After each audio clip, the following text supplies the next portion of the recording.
Hazing TV, it's your girl KJ, and we are rocking with Squeeze at SOBs. They're rocking the one right now, and you don't want to go anywhere because in a second we're going to be rocking with Mr. Ky-Mani Marley. He has a new book coming out, and you don't want to miss it. Stay locked. This is Zinc TV's New York Links with Richie Rich, KJ Johnson, Kishelle Williams, Gemma Tate, Catch a Fire,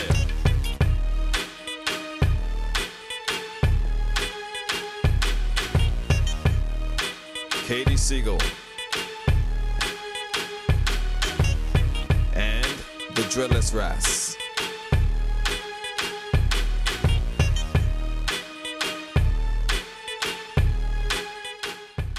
Welcome back. Ky-Mani Marley is on a 27-city tour promoting his book entitled Dear Dad, which sparked a bit of controversy a few months back. The controversy is over.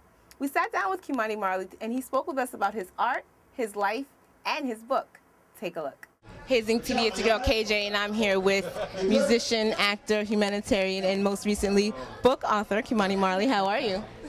Doing great, doing great. Always wonderful being right here in New York City. Nice.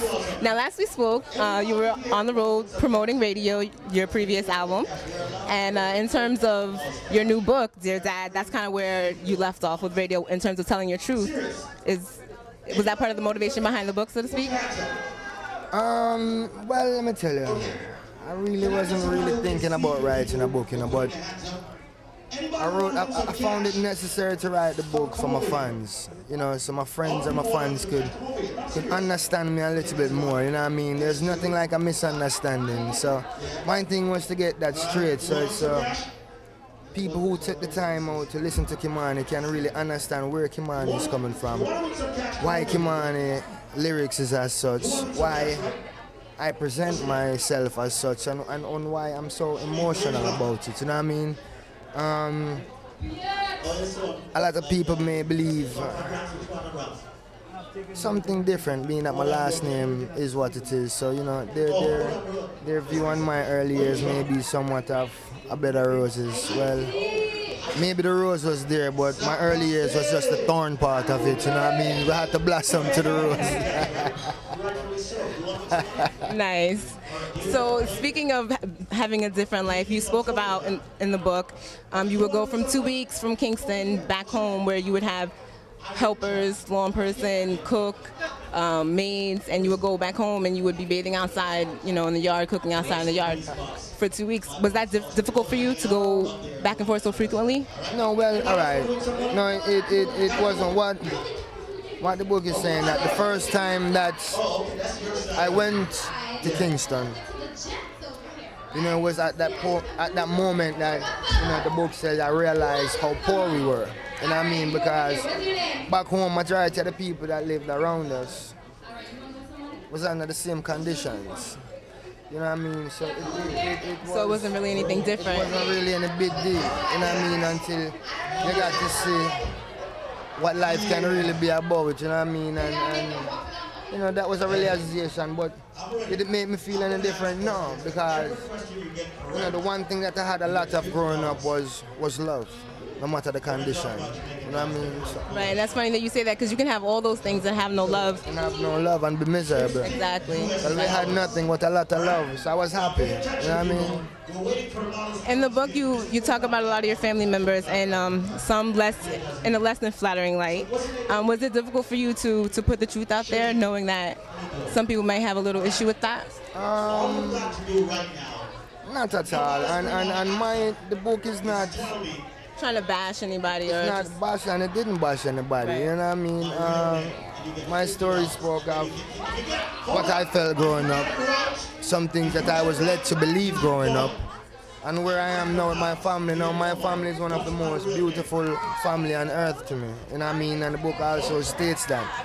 The book states that right now, at this moment in time, we are a happy family. Do we go through trials and tribulations like every other family? Of course, we're humans like everybody else.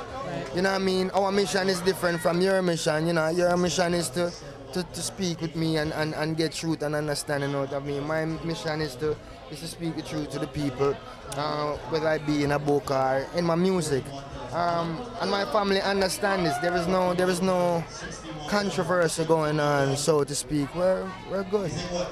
Nice. Yeah. So once you moved from Fama, you talked about when you got to Miami, you struggled a little bit and you even dealt drugs, crack specifically. Where was your mind set, or where was your mind? Where was your mindset at this time, and how has it evolved since then?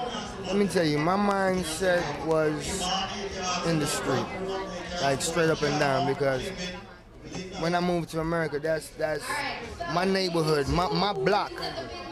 Right in front of my house was the hot spot. It wasn't down the street, it wasn't on the other block, it was directly in front of my house. So everything that went on I witnessed firsthand. You know what I mean?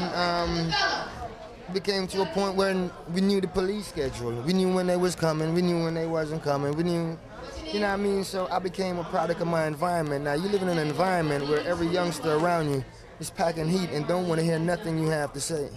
So therefore, you know, there's an old saying that at times you have to fight fire with fire.